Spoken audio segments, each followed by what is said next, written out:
growing up, it's almost like, how can I ever measure up to the grandeur of Saputo, the company? Who am I in comparison? Hi, I'm Luke Hanson McDonald, and this is Beyond the Family Business, a podcast made in collaboration with Canadian Family Offices, where we dive into the unique challenges of operating a family enterprise. Today's sponsor is BMO Private Wealth. As a client myself, I've seen firsthand how they can benefit families like mine. Today's guest is Danielle Saputo. She's a third generation of the legendary Saputo business family. She is an author, she's a family business advisor, and a mother of three. Today we discuss the origin story of the Saputo business family. We discuss her journey, her book, some of the lessons she thinks are most valuable to family business owners. And lastly, we discuss what she has found most valuable to her as a mother and an owner of a family business herself. All right, this is Beyond the Family Business Podcast. Let's jump into it. Who are you? Where are you from? And what do you do? Fantastic. Luke, thank you so much for having me here today. So who am I? I'm Danielle Saputo. I'm third generation of a family enterprise.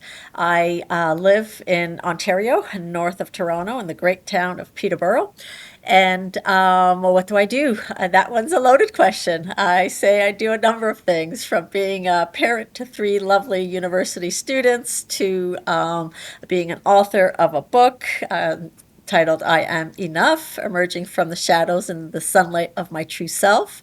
I am a facilitator and family advisor, helping families transition wealth and being intentional in their conversations as they're passing wealth from one generation to the next.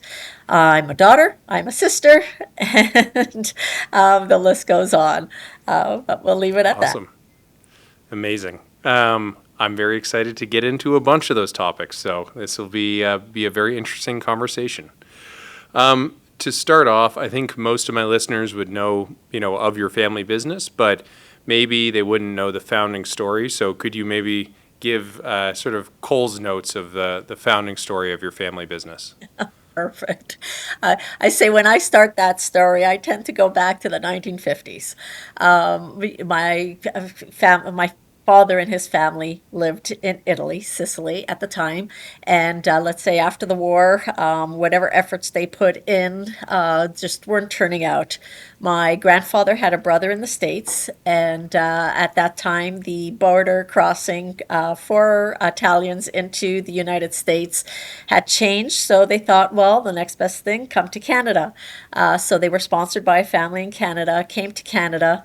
And the stories my dad tells at that time were not very welcoming stories, if you like. Unfortunate, taken advantage of, worked hard, while the uncle was sending over supplies and money to support, the nephew and the brother who had come to Canada. My father had never seen one thing sent over. After he arrived in November, on a cold November day in Ontario, and we know what the winters are like here. And he was still in his Italian leather shoes. And while the uncle was supplying all kinds of things, he had never received any of it. So, in Oh, February, wow. he's taped up his shoes because they're all old now, working on this farm. And, anyways, rather than going into that story, it took them 2 years to raise enough money to get a ticket for the rest of the family to get on the boat and make it to Canada. Although there was the brother in the States, I think when opportunity knocks at the door and a family comes together and go through the hardships that they went through, they stuck together and stuck it out here in Canada. And one of the expertise that they brought forward was cheese making. And let's just say all the pieces aligned together, with pizzerias opening up, with lots of Italians immigrating to Canada and wanting a little bit of taste of the old country. When they started in a little garage to sort of make this cheese from home, it it hit it off, right? There was great demand, not only the mozzarella for pizzerias that were opening up, but for all the Italians who sort of reminisce to the taste of the cheese made like in Palermo. So that's was the start. It was really my Very cool. father's one of eight siblings, four brothers and four sisters. Each pretty much had their role. From the sisters who were packaging the cheese to the brothers and brother-in-laws who was in the sales, who was in the manufacturing, who was in the business itself. So everyone sort of had their go at what they were doing. And, fast forward, the company's gone through an IPO. It is one of the largest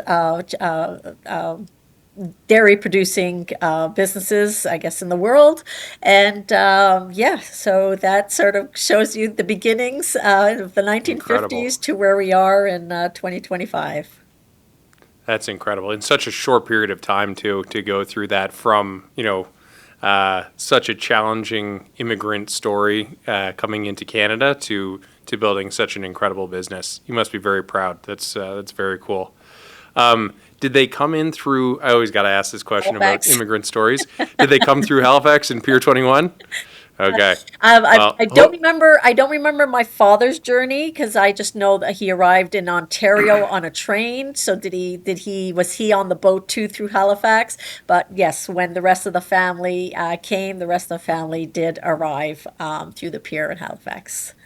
oh, very cool. And how did they end up in Montreal? Did they go Halifax to Ontario first and then back to Montreal or So back to no, Quebec? with the story that I won't share on the side with my father being at the farm in Ontario. My grandfather had found work in the Montreal area, and was at that time there was lots of infrastructure being built. So with the Hmm, bridges, roads, and all that, and my grandfather sort of set himself up in the Montreal area, and when my got father it. was taken from the farm, that's sort of where they sort of set their roots and Hmm, or had their first start. So, yes, it was very the cool. grandfather. Oh, very interesting. What is your earliest memory of the family business? Oh my, it's funny because when I think of that, I remember when my dad was president. I would spend many days, especially on the weekend, if the days I wasn't in school or wasn't in a sport, I'd hop in the car with my dad as he would go in because there were no hours in the day when it's your own business, right? So I'm Mm-hmm. sure it would be a weekend or a day I was home from school. I would go to the factory with my dad, and he'd had his office, and the hallway just outside his office had this window, which was so anyways, it looked into the manufacturing. And I remember Sure. as a little girl just putting myself on the floor because the window was not at eye level standing, but it was on the ground. It was like just a little, I just remember this little window that I had to crouch down, and I just lay there. And I just remember watching the big arms on these great big stainless steel vats filled with the milk as the cheese was being formed, and these arms of Mm, just doing that creation, the waves on the white milky surface, and the smell that just yeah, I think anytime I come across that smell, it'll bring me back to that memory as a child, looking over and watching this great big, well, it felt like a great big room of where the cheese was being made. oh, very cool. It's funny how it is with smells when you're young. I grew up around our seafood business, and for most people, the smell of a seafood business is not incredible. But if I walk into any seafood retail store or anything like that, it like transports me back to my childhood, and it's a very positive, memory for me. Even if my wife is sort of like, "Oh, it stinks in here." It's strange how that happens. Exactly. And are you involved in that family business anymore today? No, no, I so as I would say as a child, I think I was 12. when I would go in and do some filing, do some something, I think at 15, I probably received my first paycheck from the business for going in, working the summers, right uh, uh, till I guess the years just before I got married, where I was working for the family business. When I got married, I did leave Quebec, so that was my sort of separation and not into the day to day. And really, there was a big change that happened when the company did go through its IPO. So less and less family members were working in the business, and I'd say today, I feel a level of separation to the daily things that go on with the business that carries my name. Fair enough. And so I guess then the next thing is, what do you do today? I mean, you talked about it briefly in the intro, but obviously I know quite a bit about what you're up to on the Family Business Advisory, but I'd love to hear sort of your explanation of what that looks like today and how you got into it. Wonderful. And I'd say the serendipity of how I got into it is quite something. And I would say that part of that is because of the courage I had stepping through doors and opportunities that presented themselves. And I probably would go back to I'm trying to think, 2013, 2016, somewhere around within that frame.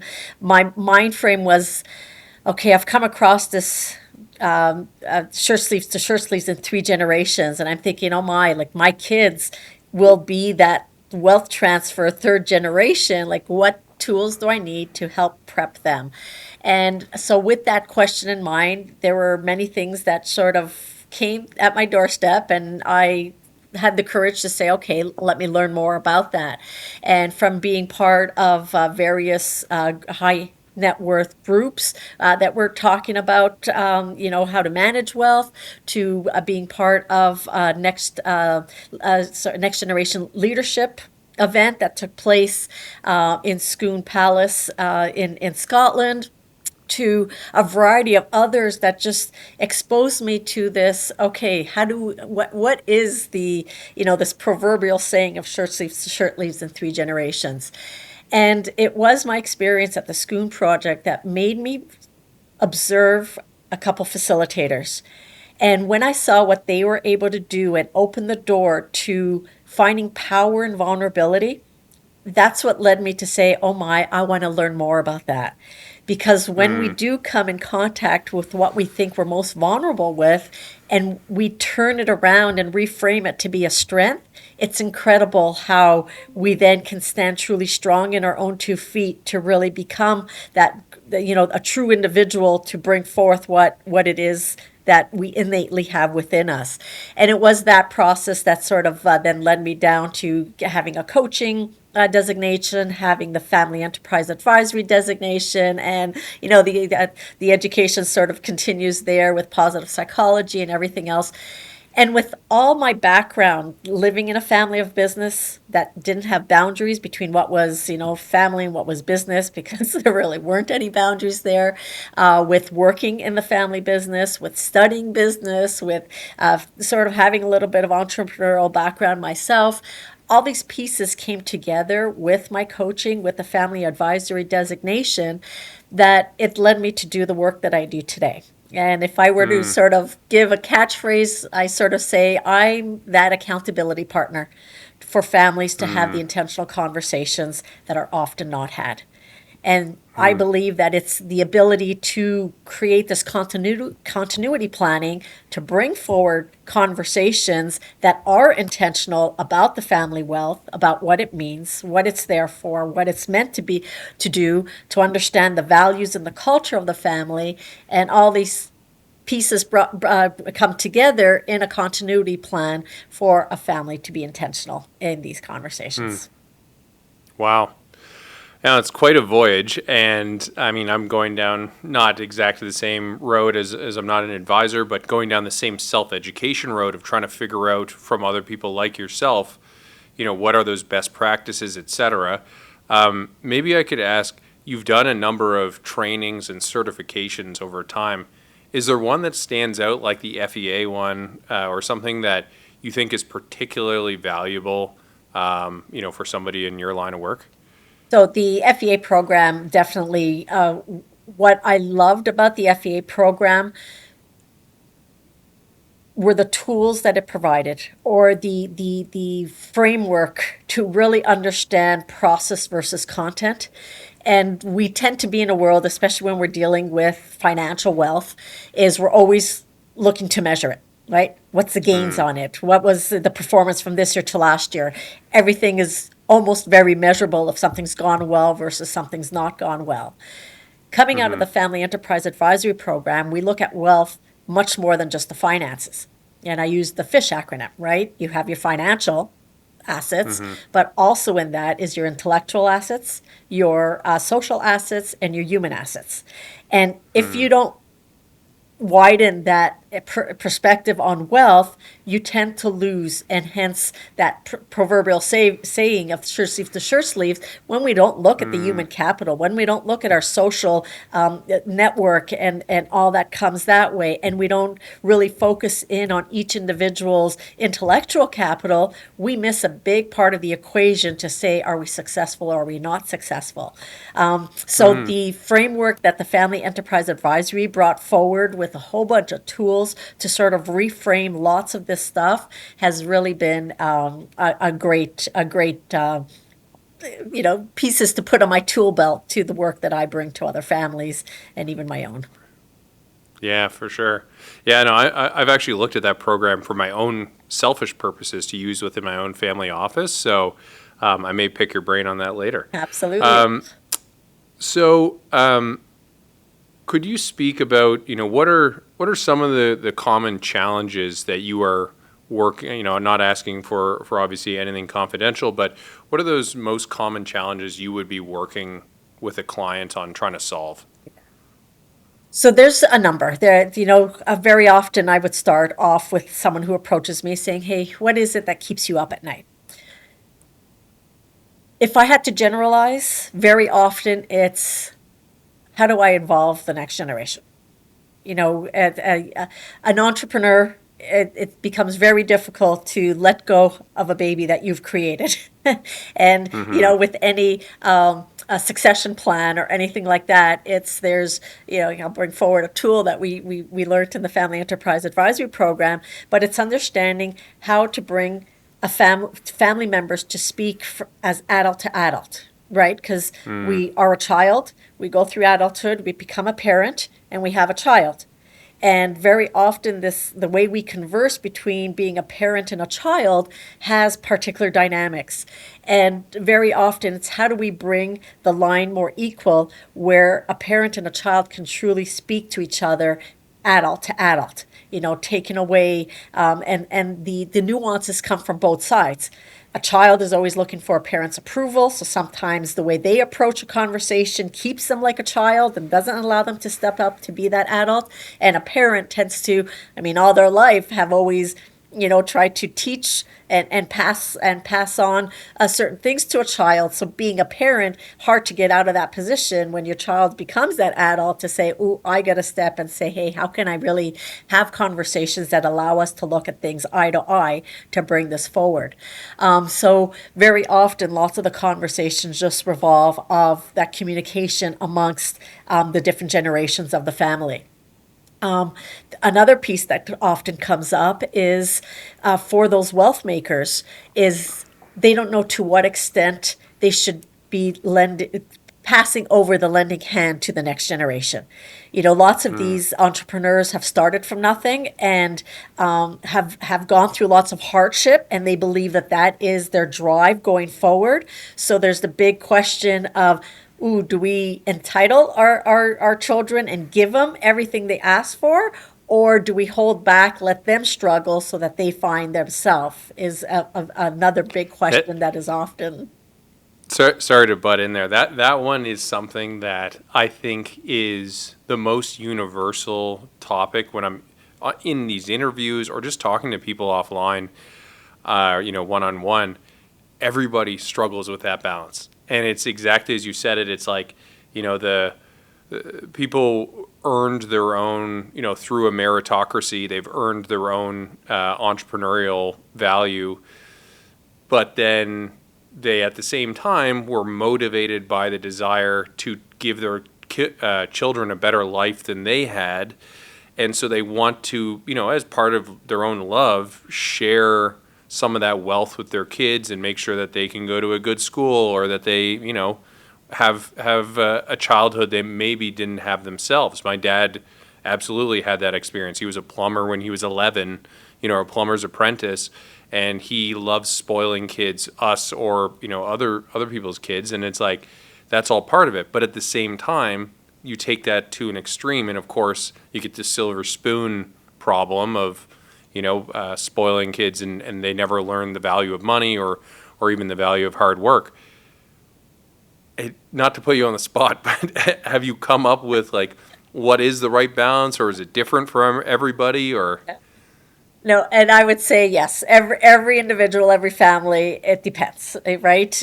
Some relationships or some children are more apt to understanding certain things, where others, it's like give or take, and right, there Mm, is no boundary.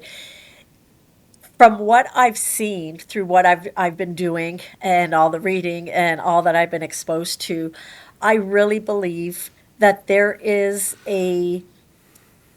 although there's not one formula, there is a process one can go through.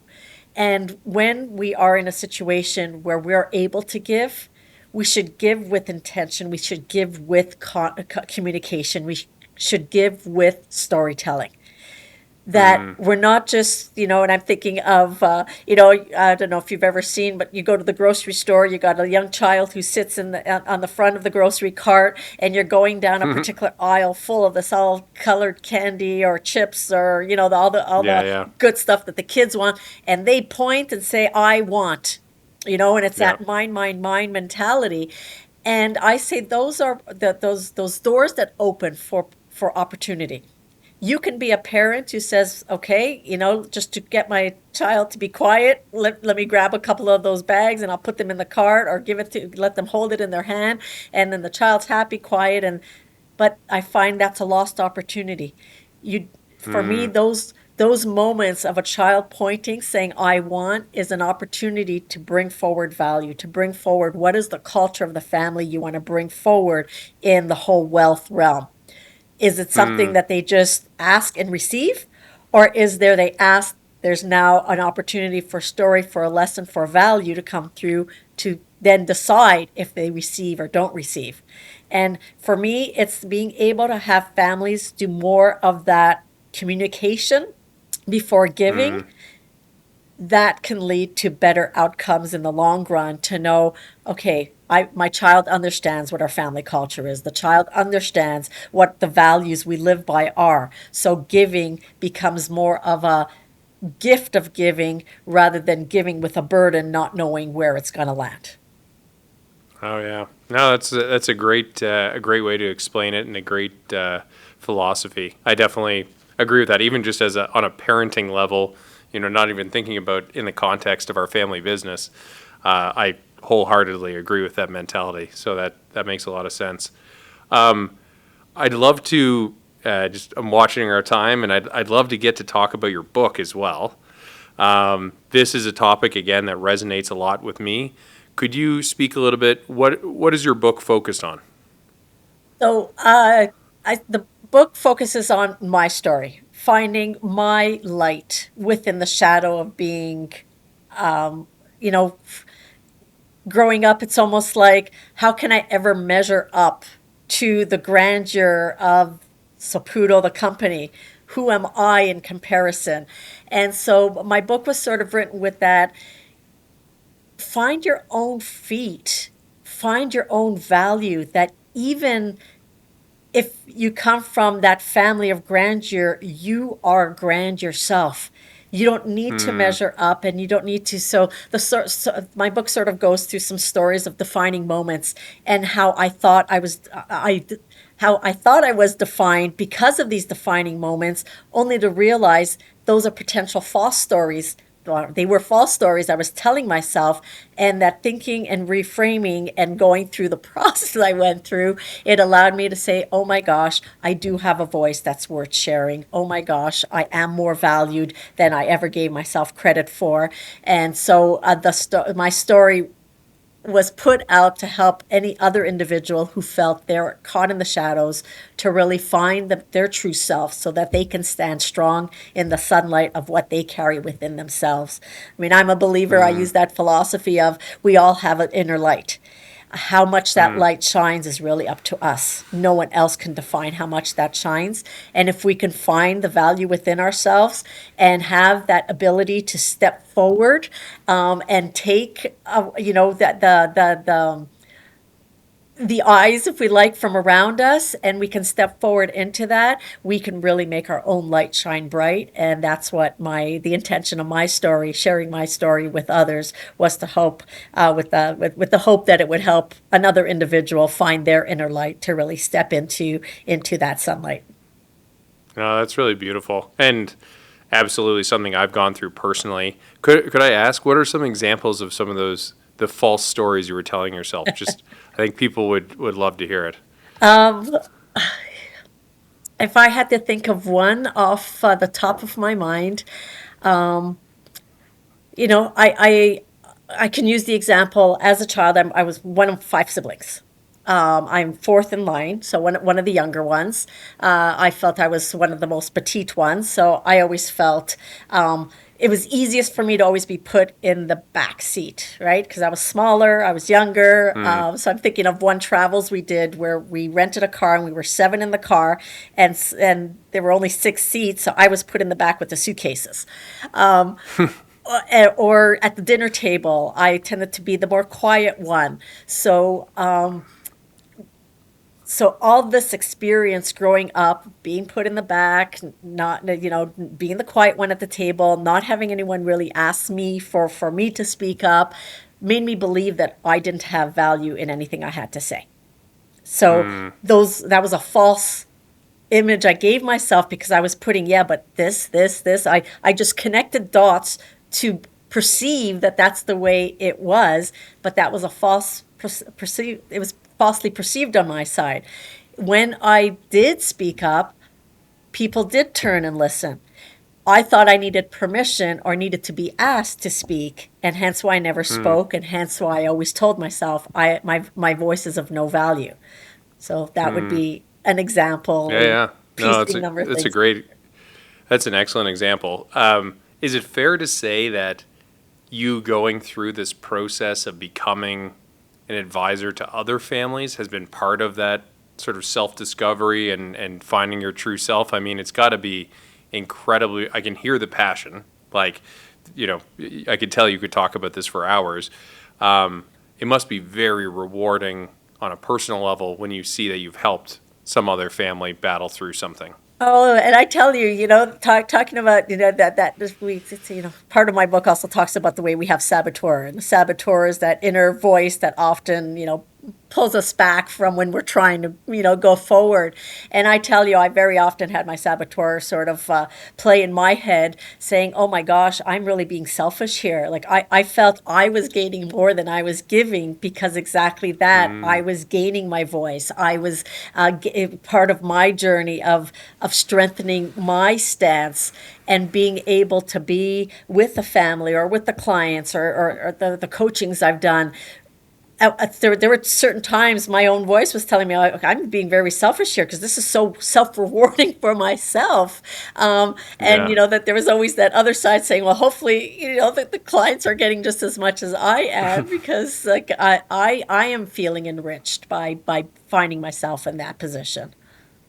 I think that's a great sign because it means you're going to keep challenging yourself to give more and create more value with your clients. So that's wonderful. And that hits the nail on the head of sort of my own struggle with this same topic of finding one's true self, which I am midway through that journey. I certainly have not arrived somewhere yet. I would say, throughout my journey, I've gone through like the classic stereotypes of try to emulate my dad, like basically just whatever he had done, and I knew from, stories from when he was younger, which of course were romanticized looking backwards, but I tried to do that. I tried to emulate other mentors I had. I also allowed the pressures of others really get to me. Other people would say, "Oh, you're part of this family, therefore you must want to be this or do this thing or whatever else." And so people would serve you up expectations, and initially I felt flattered by it, but soon realized it was actually the cause of a lot of my own, self-negative talk and whatnot. Is, oh, you're not living up to what you should be because this person thinks you are going to do this and you didn't do it as quickly as you should or whatever. This self-sabotage thing probably is the biggest one that I struggle with, is just, that imposter syndrome mixed with just comparing myself to other people and thinking I'm not achieving enough versus standing back and being happy with who I am and have I progressed compared to myself. Again, this is an expansive topic, but could you speak a little bit of how did you solve that self-sabotage part? Because I think that's really, really important. Yeah, no, and it starts with going through and finding what tools work best for you. For me, it was finding those mantras and repeating them to myself, or the moment that saboteur would speak, reframing it, saying, "Okay, wait a second. You're saying like being a parent going through all this as well. It was there lots of times. It's like, oh shucks, am I the best parent I can be? It's like, no, you're right, and then it's like, no, I am the best parent. Then I turn to my girls and say, I'm the only mom they'll ever have, so I am good at what I do, because look at, right. And I would also add not only the self mantras that we are able to hopefully repeat in our own head to sort of quiet down a little bit of the saboteur. There's all kinds of work, and if you look up or even Google, how to conquer my saboteur, you'll have a bombardment of different tools and different things one can do. So taking a process just to be able to, one, recognize when it is, naming that voice that speaks in your head, if you're able to give it a name, and therefore every time it comes up, quiet it down because you're able to name it and then reframe it. Another thing I find we often don't do enough of, and I'm guilty of it frequently because we're always moving on. When we have accomplished one thing, we're quickly moving on to the next. We don't give ourselves the time to celebrate. And I find when we're able to really just take a breath, give ourselves the opportunity to celebrate. And celebration doesn't have to be a big hoopla that you're putting up on a party and invitations. Sometimes a celebration is just a high five yourself, or give yourself a happy dance, or I mean, some people love to say, hey, today, because of that, I'm going to treat myself to a haircut or a spa day or whatever. But find a thing that works for you to really be able to take a moment to breathe and say, I accomplished something great. And the greatness doesn't have to be big things. I sometimes often refer to the example of, I know I need more water in my day. And when I'm able to create, put my 3 liter bottle of water out and come to empty at the end of the day, that's something to be celebrated, because Yeah. it's an achievement. Absolutely. It's an achievement.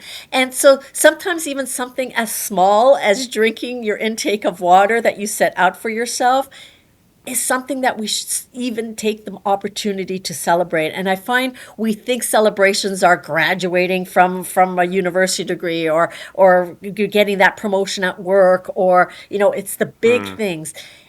I would love to reframe and say it's the little things too. If we're able to daily celebrate the smallest of achievements, that helps us sort of see ourselves in that different light, to stand better in our own feet, to really take control, to say, I have it. I do have a light that is worth shining, and I will shine it bright today. No, that's great advice. I mean, I love lists for that exact reason. Is you get to the end of a week and you can check off your list, even if it's small things. It makes me go into the weekend feeling so much better about myself and less anxious and whatever else. So I completely hear you. Yeah. All right, we only have time for a couple more questions. I guess one of the questions I would ask, I have a 5-year-old excuse me, I have a 5-year-old and a 2-year-old.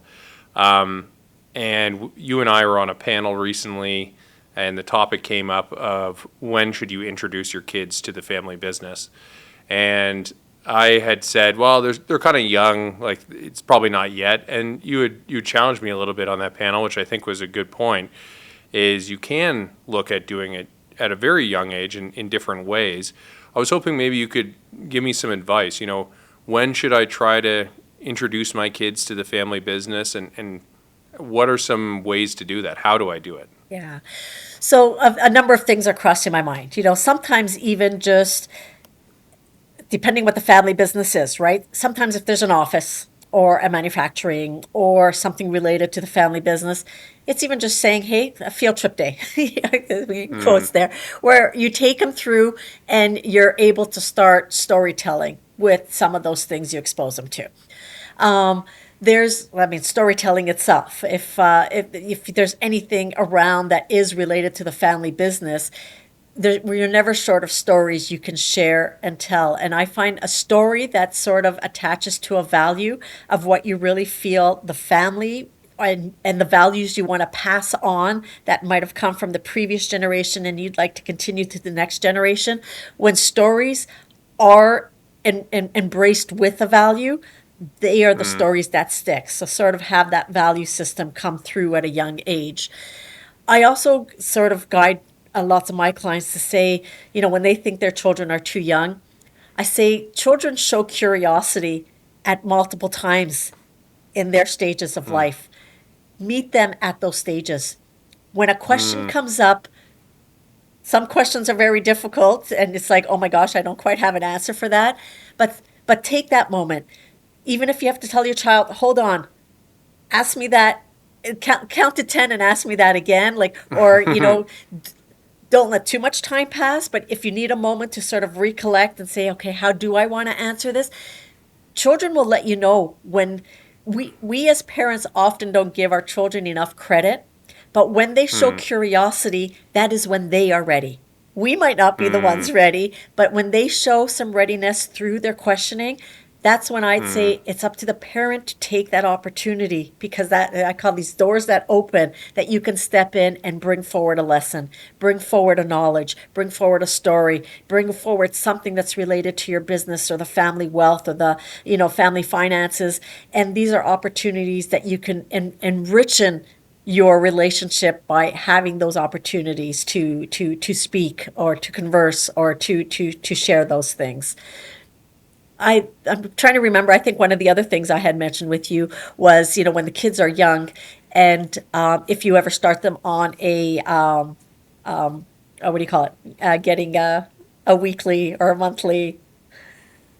What's the word I'm looking for? An allowance. It's thank you. Okay, you're gonna have to read There me you that go. one. No, it's okay. Yeah. So when you start, there are lots of families who do give their children an allowance, right? But an allowance shouldn't just be here it is, and no conversation with that. If you are a family who does believe in giving, or you do start by introducing an allowance to your children. Again, this to me is a wealth of knowledge you can pass on to them that is related or not related to the family business itself. But, family business at the end of the day is the wealth that the family carries. So how can you really bring forward some valuable conversation around the wealth of the family? And when an allowance is introduced to me, that's a perfect time to sort of introduce something. I've come across this great 5 wallet system that if you give an allowance to your child, it's put into 5 wallets. So, for example, there was a time when my girls started elementary school, they were given $20, and the $20 was split into 5 wallets. The 5 wallets consisted of wealth, which was long term. So they would take a portion of what they received and put aside. So usually, I sort of say, hey, you want that to be the biggest of the wallets because it was long term growth. Then you got into conversation about compounding and understanding that money that's left and compounded grows exponentially versus money that just you put in and out every once in a while and play with. It doesn't quite grow the same. So wealth wallet brought forward long term savings and compounding lessons. There was the plan wallet. So if they, while they were in elementary school, if they wanted, for example, a skateboard or whatever it was that they wanted to have, and that pointing I want, it was like, okay, you're getting so much allowance. What do you need to put aside that every month you accumulate enough to pay for that? So it also allowed for longer term building. We live in a world these days where lots of children, it's instantaneous, instant gratification. And this plan wallet allowed the door to open for no, things don't always happen the moment you ask for it. You have to plan for it, and it does take time. How much time needs to pass for you to have enough in there to go to purchase what you're aiming for? So that was the plan wallet.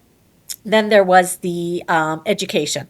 My girls had scholastics that they would get every month. So if there was a book in Mm-hmm. there or some typing program that they wanted or anything that was related to their education, that wallet would have some money put aside. So at the end of the month, they were able to buy that book that they wanted because they had that money in the education wallet. Then there was the angel wallet. There was right, for us, the value of giving back was a big thing.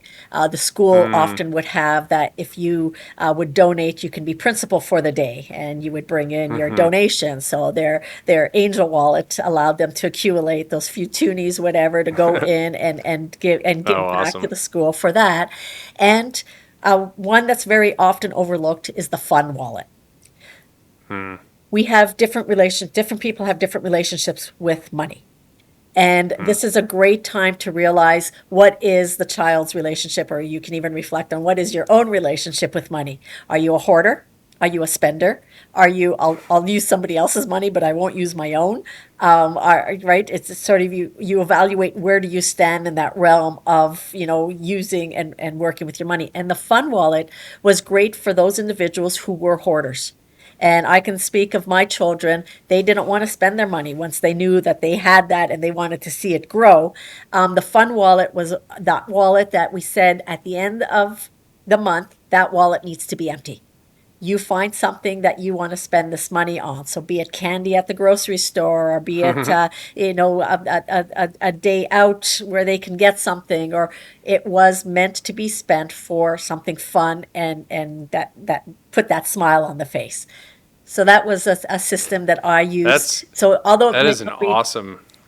yeah. Yeah, sorry. No, keep No, I going. was just going to conclude it. Although it's not necessarily truly related to the business itself, it's the business of money, right? And at the end of the day, Yeah. we want our children to be savvy with the financial side of things. And I found this five wallet system really allowed that to open up.